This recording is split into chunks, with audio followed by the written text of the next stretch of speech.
Hello everyone, welcome to the session. आज हम discuss करने जा रहे हैं grade 11th political science chapter number 2 freedom और इसका सेकंड पार्ट। पार्ट 1 में हमने नेल्सन मंडेला के बारे में पढ़ा था, फ्रीडम फ्रॉम फियर के बारे में पढ़ा था बाय ऑन्ग सैंग स्यू की, और हमने ये भी पढ़ा था कि फ्रीडम क्या होता है, उसकी नेगेटिव और पॉजिटिव डायमेंशन क्या होती है। नेगेटिव डायमेंशन वो होती है जब आपके ऊपर कोई एक्सटर्नल कंस्ट्रेन नहीं होता, और पॉजिटिव डायमेंशन होती है एक ऐसी कंडीशन जो सोसाइटी स्टेट आपको देती है जिससे आपकी क्रिएटिविटी बढ़े और आप डेवलप कर सके अपनी कैपेबिलिटी के हिसाब से। तो हम ये डिस्कस कर रहे थे कि क्या रिस्ट्रिक्शंस होनी चाहिए फ्रीडम के ऊपर या नहीं होनी चाहिए, और उसके कौन से कंस्ट्रेंट्स हैं। मैंने आप लोगों को बताया था कि एक कंसेप्ट गांधी जी ने दिया था जिसे हम बोलते हैं स्वराज का कॉन्सेप्ट। स्वराज के कॉन्सेप्ट में दो डेफिनेशंस आती हैं। एक है rule of the self. Rule of the self का मतलब है इंडियंस जो हैं वो अपने लोगों के द्वारा कंट्री चलाएंगे, और सेकंड है रूल ओवर सेल्फ, जिसका मतलब ये है हर इंडिविजुअल को अपने तरीके से रिस्पेक्टफुली और डिग्निटी के साथ जीने की आजादी है। तो महात्मा गांधी ने फ्रीडम के बारे में बात की थी, इकोनॉमिक फ्रीडम, सोशल फ्रीडम जिसमें कास्ट रिलीजन की डिस्क्रिमिनेशन ना हो, और कल्चरल फ्रीडम जिसमें रिलीजन और कल्चर्स को इक्वल रिस्पेक्ट दी जाए। आज की क्लास में हम सेकंड पार्ट पढ़ने जा रहे हैं। पहला टॉपिक है द सोर्सेज ऑफ कंस्ट्रेंट्स, मतलब जो फ्रीडम है उसके ऊपर किस किस तरीके से रिस्ट्रिक्शन लगाई जा सकती है। कुछ रिस्ट्रिक्शन हो सकती है डोमिनेट करके जो लगाई जाती है, जो एक्सटर्नल कंट्रोल से आती है। जैसे पुराने टाइम में गवर्नमेंट ऐसे लॉज पास करती थी, ऐसे रूल्स बनाती थी लोगों के लिए जो कि एक तरीके से उनके ऊपर एक बैरियर था, एक फोर्स का काम कर रहा था। हमने पढ़ा कॉलोनियल रूल ने जैसे लॉज अपार्थीड के बनाए साउथ अफ्रीका में, वैसे ही कुछ गवर्नमेंट जो थी उन्होंने ऐसे रूल्स बनाए लोगों के लिए जो उनकी फ्रीडम को रोकता था। लेकिन आज की डेट में जो गवर्नमेंट कंट्रीज की है वो एक डेमोक्रेटिक सेटअप पे चलती है, जिसमें जो लॉज बनाए जाते हैं उनके ऊपर चेक किया जाता है लोगों के द्वारा। तो हम ये कह सकते हैं कि लोग अपनी फ्रीडम को प्रोटेक्ट करके रखते हैं, जो बहुत इंपॉर्टेंट जरिया है और वो हासिल किया जा सकता है डेमोक्रेटिक सेटअप के अंदर। लेकिन ये जो रिस्ट्रिक्शंस है, जो कंस्ट्रेंट्स है फ्रीडम के ऊपर, वो वैसे भी लगाई जा सकती है। कब लगाई जा सकती है? जब सोसाइटी में इनइक्वालिटी हो, किसी कास्ट के नाम पे इनइक्वालिटी हो, पैसे को लेकर इकोनॉमिक इनइक्वालिटी हो। तो सुभाष चंद्र बोस ने भी यही बोला था कि फ्रीडम से मतलब ये है कि ऐसी रिस्ट्रिक्शंस हटा दो जहां पर सोसाइटी जो है वो फ्रीली एग्जिस्ट कर सके। अब वो कौन से कंस्ट्रेंट्स या रिस्ट्रिक्शंस है जो हटाने की बात की जा रही है जिससे लोगों में इनइक्वालिटी आए, इकोनॉमिक सोशल किसी भी तरीके की इनइक्वालिटी आए, उसको रिमूव करने की बात की है। वो कहते हैं जो आइडियल सोसाइटी है वो एक फ्री सोसाइटी है। ये फ्रीडम जो है रातों रात नहीं आती, एक प्रोसेस है जो चलता है जिसमें एक इंडिविजुअल की ऑल राउंड डेवलपमेंट होती है। एक इंडिविजुअल फ्री है, एक सोसाइटी फ्री है, जो अमीर लोग हैं वो फ्री है, पुअर लोग वो फ्री हैं, उनके लिए भी फ्रीडम है। लड़का और लड़की के लिए भी फ्रीडम का अपना मतलब है। तो फ्रीडम का मतलब है सिर्फ ये नहीं होता कि आप पॉलिटिकली फ्री हैं, इमेंसिपेटेड हैं, बॉन्डेज नहीं है, स्लेवरी नहीं है, बल्कि फ्रीडम का मतलब ये है कि जो वेल्थ डिस्ट्रीब्यूट हो रही है वो भी सब में बराबर डिस्ट्रीब्यूट हो रही है। कास्ट के नाम पे कोई बैरियर नहीं है, सोसाइटी में इनइक्वालिटी नहीं है, किसी तरीके की कम्युनल रीजनल इनइक्वालिटी नहीं है। तो वो कहते हैं ऐसी सोसाइटी का होना जहां फ्रीडम हो हर चीज में, सोसाइटी में, कास्ट में ना कोई बैरियर हो, रिलीजन में ना हो, कम्युनलिज्म पे ना हो, ऐसी सोसाइटी का होना एक यूटोपियन थॉट है। मतलब हो सकता है ये एग्जिस्ट ना करे, लेकिन डेफिनेटली एक इंसान के अंदर ऐसा हंगर होना चाहिए सोल के अंदर कि वो चाहे कि ऐसी सोसाइटी एग्जिस्ट करे, अपना देश जो है वो ऐसे एवोल्यूशन में जाए जिसकी वजह से ऐसी फ्रीडम आए लोगों के लिए। तो अब हम डिस्कस करते हैं why do we need constraints. Parents जो हैं वो बच्चों के ऊपर अलग अलग तरीके की रोक टोक लगाते हैं, ऐसा मत करो, ऐसा करो, क्योंकि उन्हें पता है कि कहीं ना कहीं उन्होंने एक्सपीरियंस से सीखा है कि बच्चे अपना नुकसान कर सकते हैं। वैसे ही हम जिस दुनिया में रहते हैं वहां ऐसा नहीं हो सकता कि कंस्ट्रेंट्स ना लगाए जाए। सोसाइटी में क्यास हो जाएगा अगर ऐसा कुछ ना किया जाए।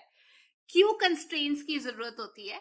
देखिए, आप आकर मेरे YouTube चैनल पे मुझे कुछ भी बोल के जा सकते हैं, ऑफ कोर्स आपका राइट है, बट उसके इम्प्लीकेशन हो सकता है आपका ओपिनियन मेरे साथ ना मैच करे, उसके इम्प्लीकेशन मेरे ऊपर, मेरे टीममेट्स के ऊपर अलग हो। तो कॉन्फ्लिक्ट हो जाए उसकी वजह से, आप बोले कि अरे ये नहीं ऐसे होना चाहिए।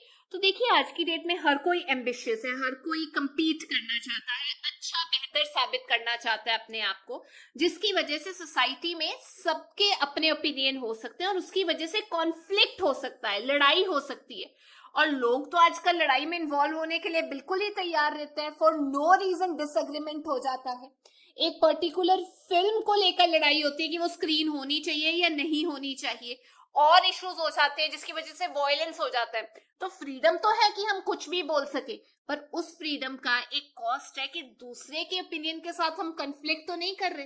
एज लॉन्ग एज हम दूसरे के ओपिनियन को रिस्पेक्ट दे रहे हैं, आराम से रह पा रहे हैं, मिनिमम कंस्ट्रेंट्स हैं, कोई प्रॉब्लम नहीं है, तो ठीक है, फ्रीडम आप एक्सरसाइज कर सकते हैं। जो फ्री सोसाइटी है उसमें सबके व्यूज को इंपॉर्टेंस दी जाती है, रूल्स रेगुलेशन सेट किए जाते हैं कि आप अपने चॉइसेस को परस्यू कर सकते हैं सबका व्यू पॉइंट लेके। लेकिन कॉन्फ्लिक्ट भी तो हो सकता है ना सोसाइटी के अंदर। कुछ ऐसी क्रिएशंस है सोसाइटी की जिसकी वजह से हम ये कह सकते हैं कि कंस्ट्रेंट लग जाता है, ताकि हम दूसरे की ओपिनियन को रिस्पेक्ट दे सके, व्यूज उनके बिलीफ को रिस्पेक्ट दे सके। कई बार आपने सोचा होगा हमें ये लगता है कि हमारे जो व्यूज है वो बिल्कुल ठीक है और जो हमारे अगेंस्ट बोलता है हम उसे रिजेक्ट कर देते हैं। तू क्या बोल रहा है, हम बोल देते हैं हमें ये अनएक्सेप्टेबल है, बर्दाश्त की लिमिट से बाहर है। ऐसे सर्कमस्टांसेस में आप ये कह सकते हो डिबेट हो सकती है, ज्यादा से ज्यादा लड़ाई भी तो हो सकती है, सिचुएशन खराब हो सकती है, आप किसी को बुली करने पे उतर सकते हो, हैरेस करना शुरू कर देते हो। तो ये जो है इसकी वजह से फ्रीडम को प्रोटेक्ट करना बहुत जरूरी है। अब इम्पोर्टेंट क्वेश्चन ये है कि ये फ्रीडम के ऊपर कौन से कंस्ट्रेंट्स लगाने चाहिए जो नेसेसरी है, जो आप कह सकते हैं जिसको हम जस्टिफाई कर सकते हैं। कौन सी अथॉरिटी है जो ये कंस्ट्रेंट्स लगाएगी, कौन से जस्टिफाइबल होंगे जो वो लगाती है, कौन से नहीं होंगे। इसको करने से पहले हम एक टर्म समझ लेते हैं, लिबरलिज्म। अगर किसी के पेरेंट्स बहुत कूल हैं, बहुत टॉलरेंट है, हम ये बोलते हैं अरे वो तो लिबरल है। तो जब पॉलिटिकल स्फेयर में बात की जाती है तो लिबरलिज्म का मतलब होता है आप टॉलरेट कर सकते हो किसी और की दी वैल्यूज को। तो लिबरल्स क्या करते हैं, अपना पॉइंट रखते हैं, साथ में दूसरे की जो पॉइंट्स हैं, बिलीफ है, उसको रिस्पेक्ट देते हैं, उसको अहमियत देते हैं। तो ये जो लिबरलिज्म है ये आज की डेट में टॉलरेंस लेकर आ रहा है लोगों के अंदर। सबके अलग अलग ओपिनियंस हैं, डिस्टिंक्टिव सोच है। जो लिबरल है वो एक इंसान भी हो सकता है, वो फैमिली भी हो सकती है, सोसाइटी कम्युनिटी भी हो सकती है, जो अपनी वैल्यूज भी रखती है, साथ ही साथ दूसरे की दी गई ओपिनियन को भी वैल्यू देती है। पर इसमें एक प्रॉब्लम है। जैसे बोला जाता है कि आपका डिसीजन है, इंडिविजुअल का डिसीजन है कि वो किसी से शादी करे, जिससे भी वो शादी करे वो उसका डिसीजन है। पर साथ में ये भी बोला जाता है कि आप शादी जब करते हो आप इंडिविजुअल के साथ शादी करते हो, आप कौन सा पूरे परिवार के साथ शादी करते हो, आप उनकी कास्ट के साथ नहीं करते, आप उनकी कम्युनिटी के साथ नहीं करते। कहा तो यही जाता है ना कि डिसीजन जो है शादी करने का वो एक इंडिविजुअल लेगा, बाकी सारे जो फैक्टर्स हैं वो बाद में आते हैं। तो क्या इसका मतलब ये है कि लिबरलिज्म का मतलब बाकी लोग पार्टिसिपेट ना करें? क्या लिबरल अप्रोच ये है कि सोसाइटी में जो बाकी वैल्यूज हैं उनकी रिस्पेक्ट ना की जाए? तो जो लिबरलिज्म है वो फेवर करता है फ्री मार्केट हो, स्टेट का रोल कम से कम हो। लेकिन आज की डेट में लिबरलिज्म एक्नॉलेज करता है कि एक वेलफेयर स्टेट हो। वेलफेयर स्टेट का मतलब वेलफेयर कंट्री, जहां पे जो सरकार है लोगों की भलाई के लिए काम कर रही है, लोगों के हित में काम कर रही है, ताकि सोशल और इकोनॉमिक इनइक्वालिटीज को दूर किया जा सके। तो आप प्लीज ये लिबरलिज्म का मतलब समझ जाइए। अब बात करते हैं हार्म प्रिंसिपल की। हार्म प्रिंसिपल को एड्रेस करने से पहले हमें ये पता होना चाहिए कि जॉन स्टुअर्ट मिल, उन्होंने अपना एक एसे लिखा था ऑन लिबर्टी, जिसमें उन्होंने ये बोला था हार्म प्रिंसिपल क्या होता है, उसकी पॉलिटिकल थ्योरी क्या है। उसमें मिल ने ये बताया था एक प्रिंसिपल होता है हार्म प्रिंसिपल के अंदर सेल्फ रिगार्डिंग एक्शन का, जिसमें उन्होंने ये बताया था कि वो वाले एक्शंस जिसकी इंप्लीकेशन आपके ऊपर होगी, आप जिम्मेदार होगे, कोई और आपके एक्शंस के लिए जिम्मेदार नहीं होगा और उनके ऊपर आपके एक्शंस के कॉन्सिक्वेंसेस नहीं होंगे। जो सेल्फ रिगार्डिंग एक्शंस है उसमें आपके ऊपर इफेक्ट होगा, ना स्टेट के ऊपर इफेक्ट होगा, ना किसी और इंसान के ऊपर इफेक्ट होगा, तो बाहर से इंटरफेरेंस नहीं हो सकता। आप कह सकते हैं दिस इज माय बिजनेस, मैं जैसे चाहूं करना चाहूं, क्योंकि आप इससे इफेक्ट नहीं हो रहे। उसके कॉन्ट्रास्ट में कई बार ऐसे एक्शंस होते हैं जिसमें सोसाइटी पे इफेक्ट होता है, एक्सटर्नल इंटरफेरेंस हो जाती है हमारे एक्शंस की। तो उस केस में जब एक्सटर्नल फैक्टर्स पे असर होता है, हमें उस इंसान के एक्शंस को लिमिट करना पड़ेगा, उनके ऊपर रिस्ट्रिक्शंस लगानी पड़ेगी। अब ये जो फ्रीडम है, ये ह्यूमन सोसाइटी का एक बहुत इंपॉर्टेंट फंडा है, आप कह सकते हैं कोर है। फ्रीडम है तो ह्यूमन सोसाइटी चल रही है, इंसान एक डिग्निफाइड पोजीशन में अपनी लाइफ जी सकता है। लेकिन जो हार्म हो रहा है वो भी तो एक सीरियस ऑफेंस है। अब ये हार्म क्या हो सकता है? या तो माइनर हार्म हो सकता है। मिल ये बताते हैं कि अगर माइनर हार्म है, हल्का हार्म है, तो लीगली उसकी इंप्लीकेशन नहीं होनी चाहिए इंसान के ऊपर, सोसाइटी डिसअप्रूवल दिखा सकती है। माइनर हार्म के केस में, जैसे बहुत ज्यादा लाउड म्यूजिक आप लोगों ने लगाया है, तो सोसाइटी के लोग उसकी वजह से अफेक्ट हो रहे हैं, उनको इनकन्वीनियंस हो रहा है, वो सुन नहीं पा रहे, सो नहीं पा रहे, तो सोसाइटी इस माइनर हार्म के केस में डिसअप्रूवल दिखा सकती है। लीगल पनिशमेंट में जाने की जरूरत नहीं है, आप उस बंदे को बुलाना छोड़ दो थोड़ी देर के लिए। बट आप ये सोचो, एक ऐसा प्रिंसिपल जिसमें सोसाइटी पे इफेक्ट हो रहा है, तब तो लीगल इंप्लीकेशंस होगी ना, जिसमें सीरियस हार्म हो रहा है, सोसाइटी को, लोगों को हार्म हो रहा है। अब वो कैसे हो रहा है? अगर आप हेट कैंपेन प्रमोट करना शुरू कर दो तो डेफिनेटली एक सीरियस हार्म होगा ना, लोग इकट्ठे होना शुरू हो जाएंगे। आप ये कह सकते हैं कि अगर आपको चलो लाइफ इम्प्रिजनमेंट ना भी दी जाए इस चीज के लिए, सीरियस हार्म के लिए जिसमें दूसरे लोग अफेक्ट हो रहे हैं, पर कहीं ना कहीं आपके ऊपर रिस्ट्रिक्शंस तो लगानी चाहिए कि आपकी मूवमेंट के ऊपर रिस्ट्रिक्शन हो गई, आप मीटिंग्स नहीं करवा सकते, आप कैंपेन कैसे कैरी आउट कर रहे हैं, फिर भी अगर आप नहीं रुक रहे तो सजा होनी चाहिए। तो एक हो गया माइनर रिस्ट्रिक्शन जो सोसाइटी लगा सकती है, और एक हम कह सकते हैं सीरियस हार्म जब हो रहा है तो उस केस में रीजनेबल रिस्ट्रिक्शंस लगाई जा सकती हैं बाय द लॉ। तो ये जो रिस्ट्रिक्शंस लगाई जाती है हमारी जुडिशरी में, इसको टर्म दी गई है रीजनेबल रिस्ट्रिक्शंस। मतलब वो वाली रिस्ट्रिक्शंस जो रीजनेबल है, जो सोसाइटी की फंक्शनिंग के लिए बहुत जरूरी है और उससे किसी का हार्म नहीं होगा। पर आप ये सोचिए, मेरे कुछ क्वेश्चंस के आंसर दीजिए। जैसे चाइना में माओ के रूल के टाइम उसने बोला कि माओ के सूट्स पहनने जरूरी है जिसकी वजह से इक्वालिटी आएगी। फिर एक फतवा इशू कर दिया सानिया मिर्जा के ड्रेसिंग स्टाइल के ऊपर कि अरे आप तो बिल्कुल नॉर्म्स को फॉलो नहीं कर रहे। एक टेस्ट मैच में बताया जाता है कि क्रिकेटर इस तरीके के कपड़े पहनेगा। एक स्टूडेंट को बताया जाता है कि आप स्कूल में किस तरीके की यूनिफॉर्म पहनेंगे। पर ये सारे क्वेश्चंस डिबेटेबल हैं। क्या रिस्ट्रिक्शंस लगाने से आप किसी की फ्रीडम को कंट्रोल नहीं करेंगे? कि अगर एक तरीके के कपड़े डालो, क्या फ्रीडम कंट्रोल नहीं हो रही, कर्टेल नहीं हो रही? क्या अथॉरिटी के पास इतनी पावर है कि वो कंस्ट्रेंट लगा सके? क्या रिलीजियस लीडर्स को ये अथॉरिटी दी गई है कि आप ड्रेस कोड बना सके? क्या स्टेट डिसाइड करेगी कि लोग क्या पहने? क्या आईसीसी डिसाइड करेगी कि क्रिकेट के टाइम पे लोग क्या पहनेंगे? क्या आप लोगों को अपने कपड़े पहन के एक्सप्रेस करने का अपना एक जरिया नहीं दे सकते? क्या सोसाइटी बराबर हो जाएगी अगर सब लोग माओ की ड्रेस पहनेंगे? क्या उससे इनइक्वालिटी नहीं होगी? क्या स्पोर्ट्स में लड़की अगर आगे जाना चाहती है तो उसके ड्रेस कोड पे लिमिटेशन लगाकर उसको डिनाई कर दिया जाएगा कि आप कंपीट नहीं कर सकते? क्या क्रिकेटर ज्यादा अच्छा खेल लेंगे अगर उनको एक पर्टिकुलर टाइप के कपड़े पहनने को बोला जाएगा? तो ये सब सवालिया चिन्ह है, क्वेश्चंस हैं। अब हम बात करते हैं नेगेटिव एंड पॉजिटिव लिबर्टी के बारे में, आजादी के बारे में। फ्रीडम हमने पढ़ लिया दो तरीके की, एक एक्सटर्नल रिस्ट्रिक्शंस या कंस्ट्रेंट नहीं होना चाहिए, और दूसरी फ्रीडम जिसमें आप डेवलप कर सके अपने आप को, एक पोटेंशियल लेकर आ सके जो अपने अंदर है उसको बाहर लेकर आ सके। तो हम ये कहेंगे वैसे ही लिबर्टी के दो कॉन्सेप्ट हैं। नेगेटिव लिबर्टी का मतलब ये है कि एक इंडिविजुअल अपने स्फीयर में काम करेगा, जो वो चाहता है वो वहां पे कर सकता है, वो डिफाइन करेगा वो एरिया, और बाहर से कोई भी उस एरिया में आके इंटरफेयर नहीं करेगा, कोई एक्सटर्नल अथॉरिटी उस एरिया में अपनी पावर एक्सरसाइज नहीं कर सकती। तो ये जो मिनिमम एरिया है जिसपे वो फ्रीली काम कर सकता है वो सेक्रेड एरिया है, जो वो चाहे वो कर सकता है विदाउट इंटरफेरेंस। तो ये हो गया minimum area of non interference. लेकिन ये एरिया कितना बड़ा है, कितना छोटा होना चाहिए, कितनी फ्रीडम होनी चाहिए, ये सब डिबेटेबल है।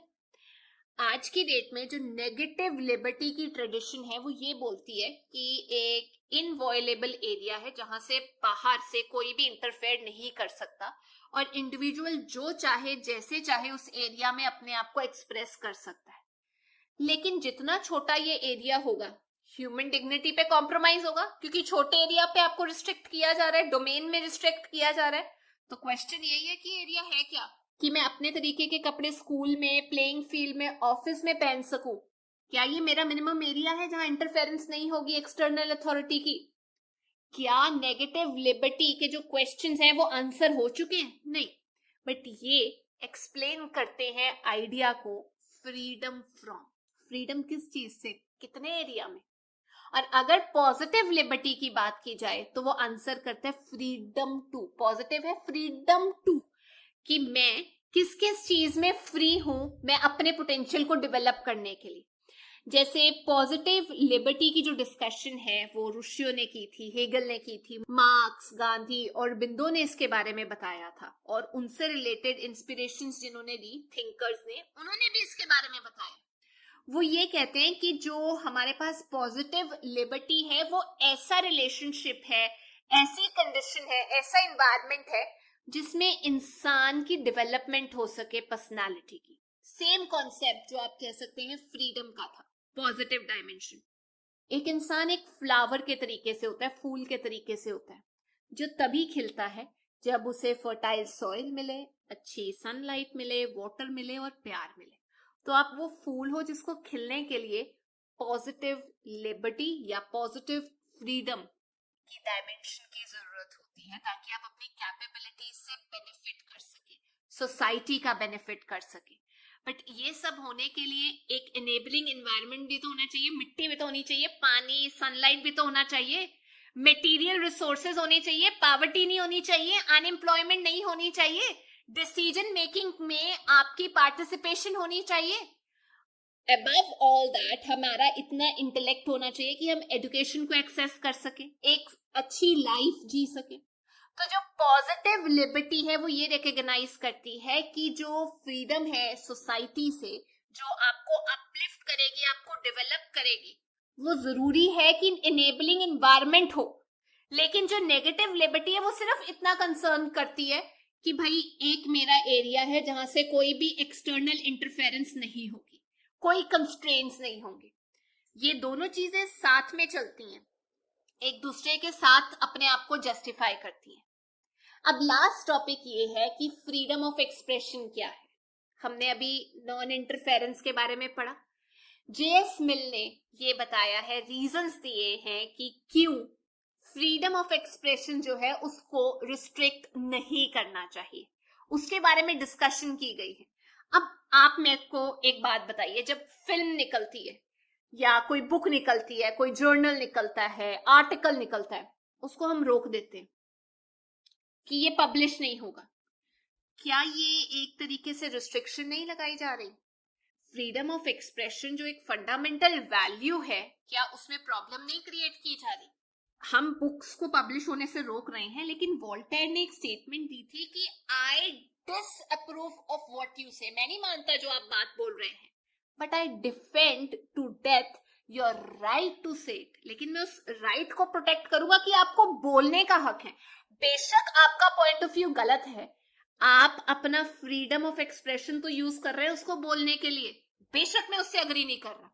तो कुछ साल पहले की बात है, दीपा मेहता जो एक फिल्म मेकर थी, वो जो वाराणसी में विडोज है उनके ऊपर एक मूवी बनाना चाहती थी, लेकिन इनको अलाउ नहीं किया गया और सबको ये लगा कि ये इंडिया को अच्छी लाइट में रिफ्लेक्ट नहीं करेगा, बाहर की ऑडियंस इसको गलत वे में लेगी, तो उनको अलाउ नहीं किया गया। बाद में ये मूवी कहीं और बनी। वैसे ही जो बुक है, जैसे Ramayana retold by Menon, the Satanic Verses of Salman Rushdie, ये सब बैन हो गई थी सोसाइटी में प्रोटेस्ट के बाद। जो फिल्म थी the last temptation of Christ, जो प्ले था मैं नथुराम बोलते, ये सब बैन हो गए थे प्रोटेस्ट के बाद। तो मतलब आपने रोक ही दिया ना, बिल्कुल अलाउ नहीं किया ना, आप एक चीज को रोक रहे हैं शॉर्ट टर्म के लिए। लेकिन उसका लॉन्ग टर्म में भी तो अफेक्ट होगा ना। अथॉरिटी को ही एक राइट मिल जाए कि इसको अब रोकना ही रोकना है। फिल्म्स में भी सेंसरशिप की जाती है, कुछ हिस्सा रिमूव किया जाता है, बट वो कितना रिमूव किया जाता है, कितना जस्ट है, कितना नहीं, कौन बैन कर सकता है, कौन बैन नहीं कर सकता, ये भी तो क्वेश्चनेबल है। क्या सही है क्या गलत, ये भी तो क्वेश्चनेबल है। इंग्लैंड के अंदर जो लोग रॉयल हाउस होल्ड में काम करते हैं उनके साथ एक कॉन्ट्रैक्ट होता है कि बाहर जाकर अंदर के अफेयर्स की आप बात नहीं कर सकते। तो मतलब फ्रीडम ऑफ एक्सप्रेशन जो है वो रोका जा रहा है, उनका कंस्ट्रेंट्स जो है डिफरेंट तरीके से लगाई जा रही हैं। अब इनकी बैकिंग क्या है, ये जो रिस्ट्रिक्शंस लगाई जाती है, स्टेट लगाती है, गवर्नमेंट लगाती है, कोई अथॉरिटी लगाती है, किस तरीके से विलिंगली लगाई जाती है, कोई गोल अपने अचीव करने के लिए लगाई जाती है, पर लगाई तो जाती है जिससे फ्रीडम जो है वो कर्टेल हो रही है। तो फ्रीडम का मतलब सिर्फ इतना नहीं होता कि बाहर से कोई कंस्ट्रेन नहीं है। फ्रीडम का मतलब है अपनी कैपेसिटी को एनहांस करना, चॉइसेस लेना, और जब भी आप कोई चॉइस या डिसीजन लेते हो और एक्शन करते हो उसकी रिस्पॉन्सिबिलिटी भी आपकी होती है। तभी बच्चों को बोला जाता है कि उनको पेरेंट्स के केयर में रखना चाहिए, क्योंकि जब कोई एक्शन ही हो जाता है उसकी रिस्पॉन्सिबिलिटी इंडिविजुअल की होती है ना। एटलीस्ट जो बच्चे हैं वो पेरेंट्स की देखरेख में काम तो करेंगे, उनकी रिस्पॉन्सिबिलिटी होगी। और ये जब हम एक रीजनेबल मैनर में एक्ट करते हैं, अपने ओपिनियंस रखते हैं, रिस्पॉन्सिबिलिटीज लेते हैं अपनी, वो तभी हम ले पाएंगे जब हमारे पास एजुकेशन होगी, जब हम अपनी जजमेंट को कल्टीवेट कर पाएंगे, नर्चर कर पाएंगे, ताकि जो लिमिटेशन सोसाइटी या हमारी स्टेट कंट्री लगा रही है हम उसको चेक कर सकें। एक लास्ट चीज मैं आप लोगों से डिस्कस करना चाहती हूँ, बहुत इंपॉर्टेंट चीजें हैं जो जेएस मिल ने बोली थी जब वो बात कर रहे थे protecting freedom of speech and expression. 4 चीजें उन्होंने बोली थी। पहला, कोई आइडिया कंप्लीटली फॉल्स नहीं हो सकता। जो आपको झूठ लग रहा है उसमें भी कुछ एलिमेंट जरूर होगा सच्चाई का। दूसरा, सच अपने आप सामने नहीं आता, उसके लिए आपको डिबेट, डिस्कशन करनी पड़ती है, तभी सच सामने आता है। तीसरा, जब कॉन्फ्लिक्ट होता है आइडियाज के बीच में, बेशक पास्ट में हो या प्रेजेंट में हो या फ्यूचर में हो, उससे जो ट्रूथ है, जो सच है, वो क्रिटिसिज्म करके बाहर निकलता है, जो और भरोसे लायक हो जाता है। फोर्थ, हम कभी भी श्योर नहीं हो सकते कि जो चीज हमें बताई जा रही है कि सच है वो एक्चुअली सच है या नहीं। हो सकता है वो उस टाइम पे सच हो, लेकिन किसी और टाइम पे वो झूठ भी तो साबित हो सकती है। तो ये 4 पॉइंट्स जेएस मिलके आप प्लीज जरूर याद कर लीजिएगा। तो ये थी आज की क्लास। आई होप आप लोगों को ये चैप्टर समझ में आ गया है। अब हम नेक्स्ट क्लास में मिलेंगे, पर जाने से पहले अगर आपको वीडियो अच्छा लगा please make sure you like, share and subscribe. Thank you, bye bye.